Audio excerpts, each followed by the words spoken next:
दोस्तों, हमारे हिंदू धर्म ग्रंथों के मुताबिक जिस तरह भगवान शिव का निवास स्थान कैलाश पर्वत और ब्रह्मदेव का निवास स्थान ब्रह्मलोक को बताया गया है, उसी तरह इस सृष्टि के पालनकर्ता यानी भगवान विष्णु का निवास स्थान बैकुंठ धाम को बताया गया है। और आपके जहन में भी कभी ना कभी तो ये सवाल जरूर आया होगा कि बैकुंठ धाम है क्या और वो इस पूरे ब्रह्मांड में किस जगह स्थित है। दोस्तों, बैकुंठ का अर्थ होता है जहां किसी भी प्रकार की कुंठा यानी कि निराशा, हताशा, आलस्य, दरिद्रता आदि कुछ भी ना हो। इसका मतलब दोस्तों, बैकुंठ धाम एक ऐसा स्थान है जहां किसी भी प्रकार की कर्महीनता और नकारात्मकता नहीं होती है।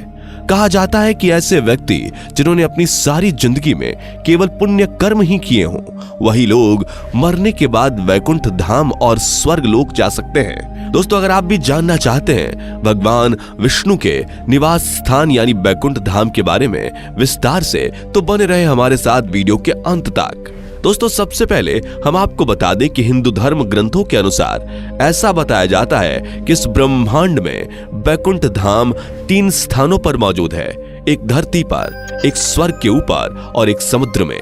वैसे तो बैकुंठ धाम यानी कि बैकुंठ लोक को विष्णु लोक भी कहा जाता है, लेकिन भगवान श्री कृष्ण की मृत्यु के बाद इसे गोलोक भी कहा जाने लगा, क्योंकि भगवान श्री कृष्ण भगवान विष्णु के ही अवतार थे और इसीलिए भगवान श्री कृष्ण का निवास स्थान भी बैकुंठ धाम ही कहलाता है। अगर दोस्तों बात करें सबसे पहले वैकुंठ धाम की, तो हम आपको बता दें कि इस धरती पर मौजूद बद्रीनाथ, जगन्नाथ और द्वारिकापुरी, इन तीनों स्थानों को बैकुंठ धाम कहा जाता है। लेकिन दोस्तों, इन सभी धामों में सर्वश्रेष्ठ और हिंदुओं का सबसे पवित्र स्थान बद्रीनाथ धाम को बताया जाता है। ऐसा कहा जाता है कि भारत के उत्तर में स्थित बद्रीनाथ धाम भगवान विष्णु का सबसे बड़ा दरबार है, जहां हिंदू धर्म के सर्वश्रेष्ठ देव श्री बद्री नारायण भगवान के 5 स्वरूपों की पूजा अर्चना की जाती है।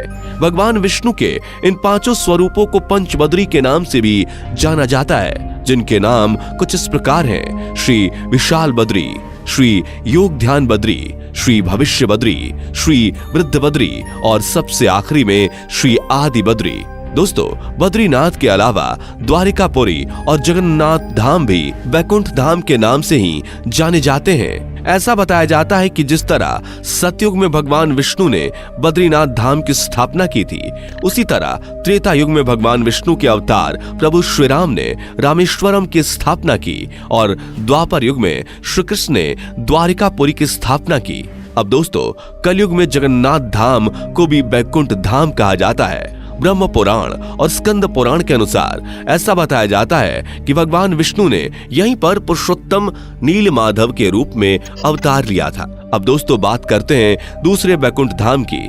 आपको बता दें कि भगवान श्री कृष्ण ने द्वारिका के बाद एक और नगर बसाया था और उसे भी बैकुंठ धाम कहा जाता है। कुछ इतिहासकारों के मुताबिक बताया जाता है कि भगवान श्री कृष्ण ने ये बैकुंठ धाम अरावली की पहाड़ियों के बीच में ही कहीं बसाया था, जहां कोई मामूली इंसान बिल्कुल भी नहीं जा सकता। यहाँ केवल पुण्य आत्माएं और घोर तपस्या करने वाले साधु ही जा सकते हैं। इसी के साथ भूवैज्ञानिकों का भी यही कहना है कि अरावली पर्वत भारत में मौजूद सबसे प्राचीन पर्वत है, जहां रहकर भगवान श्री कृष्ण ने अपनी बैकुंठ नगरी बसाई थी। दोस्तों, अब बात करते हैं तीसरे और सबसे आखिरी बैकुंठ धाम की। इसकी स्थिति इस ब्रह्मांड से बाहर तीनों लोकों के ऊपर बताई गई है, जहां स्वयं भगवान विष्णु विराजमान रहते हैं। विष्णु पुराण के अनुसार ऐसा बताया जाता है कि भगवान विष्णु के इस लोक में लाखों सूर्य आकाश में मौजूद होते हैं और इसके साथ वहां कई सारे ग्रह यानी नक्षत्र भी मौजूद हैं। भगवान विष्णु का यह धाम दिखाई देने वाली इस प्रकृति से 3 गुना ज्यादा बड़ा है। इस बैकुंठ धाम की देखरेख करने के लिए भगवान विष्णु के 96 करोड़ पार्षद हमेशा तैनात रहते हैं। कहा जाता है कि भगवान विष्णु यहाँ पर अपनी 4 पटरानियों श्रीदेवी, भूदेवी, नीला और महालक्ष्मी के साथ निवास करते हैं। पुराणों के अनुसार जो लोग अपनी जिंदगी एक साधारण इंसान की तरह बिता देते हैं और कभी किसी के साथ कुछ बुरा नहीं करते, मरने के बाद उन्हें स्वर्ग लोक की प्राप्ति होती है। उसके बाद आता है जनलोक। आपको बता दें कि जनलोक स्वर्गलोक से 2 करोड़ योजन यानी कि 24 करोड़ किलोमीटर की ऊंचाई पर स्थित है और जनलोक पर वही लोग जा पाते हैं जिन्होंने अपनी सारी जिंदगी पुण्य कर्म करने में बिता दी हो और अपने स्वार्थ को त्याग कर हमेशा दूसरों की मदद की हो। यहाँ पर जाने वाले मनुष्य स्वयं स्वर्ग के देवी देवताओं का दर्शन कर सकते हैं। फिर इसके बाद आता है तपोलोक। दोस्तों, जनलोक के बाद 8 करोड़ योजन यानी कि 98 करोड़ किलोमीटर की दूरी पर स्थित है तपोलोक। कहा जाता है कि तपोलोक पर जाने के लिए इंसान को बहुत सारी कठिन परीक्षाओं से गुजरना पड़ता है। यहाँ पर केवल साधु, संत, ऋषि, मुनि, सन्यासी आदि ही जा सकते हैं जिन्होंने अपनी जिंदगी में सभी सुखों को त्याग कर केवल ईश्वर का ध्यान और सत्कर्म किए हैं। इस लोक पर ब्रह्मांड की सारी ऊर्जा को नियंत्रित करने वाले सभी देवी देवता रहते हैं, जैसे कि वरुण देव, अग्निदेव आदि। अब दोस्तों, तपोलोक के बाद शुरुआत होती है सत्यलोक की, जो कि तपोलोक से 12 करोड़ योजन यानी कि 1 अरब 47 करोड़ 54 लाख 46,589 किलोमीटर की ऊंचाई पर मौजूद है। कहा जाता है कि सत्यलोक वह जगह है जहां स्वयं इस सृष्टि के रचयिता ब्रह्मा जी निवास करते हैं और इस स्थान पर जाना किसी भी मनुष्य के लिए आसान नहीं है। इस लोक पर सिर्फ वही आत्माएं जा सकती हैं जिन्होंने अपने पिछले जन्म जन्मांतर में कोई भी पाप ना किया हो और हमेशा पुण्य ही किए हो। दोस्तों, इसके बाद आता है भगवान विष्णु का धाम बैकुंठ धाम, जिसे बैकुंठ लोक के नाम से भी जाना जाता है, जो कि सत्यलोक से 2 करोड़ 62 लाख योजन की ऊंचाई पर स्थित है।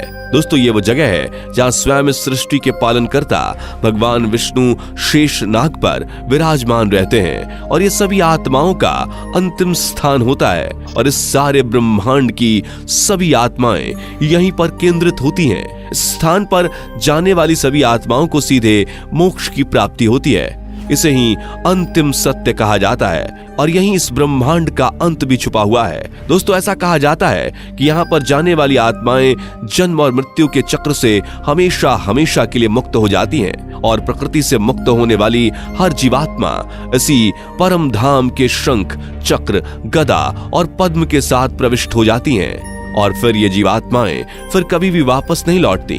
बैकुंठ धाम के बारे में बताया जाता है कि मरने के बाद जो पुण्यात्मा भगवान विष्णु की सच्ची भक्त होती है उसे ही यहाँ आने का मौका मिल पाता है। जीवात्मा जब बैकुंठ धाम की यात्रा करने जाती है तो उसे विदा देने के लिए सभी 33 कोटि देवता, जैसे समय के देवता, प्रहर के देवता, दिन के देवता, रात्रि के देवता, ग्रहों और नक्षत्रों के देवता, माह के देवता और मौसम के देवता आदि पहले उसे किसी मनुष्य की योनि में धकेलने का प्रयास करते हैं या फिर बैकुंठ का दर्शन करने से रोकते हैं। लेकिन एक बार जो जीवात्मा भगवान विष्णु की शरण में चली जाती है उसे परम धाम की प्राप्ति हो जाती है। अगर हम धरती से बैकुंठ लोक की दूरी का अनुमान लगाएं तो ये लगभग इतने किलोमीटर दूर होता है जितना आप स्क्रीन पर देख रहे हैं। दोस्तों, इससे आप सोच सकते हैं कि बैकुंठ लोक हमारे पृथ्वी से कितना दूर है। लेकिन दोस्तों, क्या आपने कभी सोचा है कि अगर हम आज की टेक्नोलॉजी के मुताबिक बैकुंठ धाम जाने की कोशिश करें तो वहां तक पहुंचना हमारे लिए मुमकिन होगा या नहीं? और अगर मुमकिन होगा तो बैकुंठ धाम तक पहुंचने में हमें कितना समय लग जाएगा? दोस्तों, भागवत पुराण के अनुसार बैकुंठ धाम का स्थान ध्रुव तारे की ओर माना जाता है और आज की टेक्नोलॉजी के मुताबिक हम लोग 39,000 किलोमीटर प्रति घंटे की रफ्तार से अंतरिक्ष में यात्रा कर सकते हैं। अगर हम लोग इसी रफ्तार से बैकुंठ लोक जाने तक की कोशिश करेंगे तो हम लोगों को करीबन 10 अरब 52 करोड़ 30 लाख 85 हजार घंटों का समय लग सकता है। यानी कि हम लोगों को बैकुंठ धाम पहुंचने के लिए 12 लाख सालों से भी ज्यादा का समय लग सकता है। इसलिए दोस्तों, आज के एडवांस टेक्नोलॉजी होने के बावजूद भी हम सब कभी भी बैकुंठ धाम नहीं पहुंच सकते। तो दोस्तों, आपने जान लिया होगा कि बैकुंठ लोक एक ऐसी जगह है जहां टेक्नोलॉजी के आधार पर तो कभी भी नहीं पहुंचा जा सकता, लेकिन आध्यात्मिक मार्ग और पुण्य कर्मों के जरिए हम वहां बहुत ही कम समय में जरूर पहुंच सकते हैं। दोस्तों, धर्म ग्रंथों के अनुसार ऐसा बताया जाता है कि भगवान नारद हमेशा ही भगवान विष्णु यानी नारायण का जाप करते रहते हैं और भगवान विष्णु की इसी भक्ति की वजह से वो ब्रह्मांड के किसी भी लोक में आ जा सकते थे। इसके अलावा कई कथाओं में तो ये भी बताया गया है कि भगवान नारद के अलावा भी ऐसे कई संत और तपस्वी हुए थे जो अपने आध्यात्म और तपस्या के बल पर किसी भी लोक की यात्रा कर सकते थे। कहा जाता है कि गुरु वशिष्ठ, विश्वामित्र और ऋषि भृगु जैसे कई तपस्वी हुए थे जो स्वर्ग की सभाओं में जाया करते थे।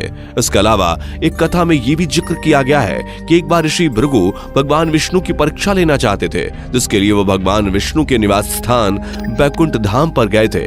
दोस्तों, ये सभी तपस्वी ऐसा इसलिए कर पाते थे क्योंकि उन्होंने अपनी तपस्या के बल पर कहीं भी आने जाने की शक्तियां प्राप्त कर ली थीं। वैसे दोस्तों, कमेंट करके बताइए कि हमारी आज की जानकारी आपको कैसी लगी।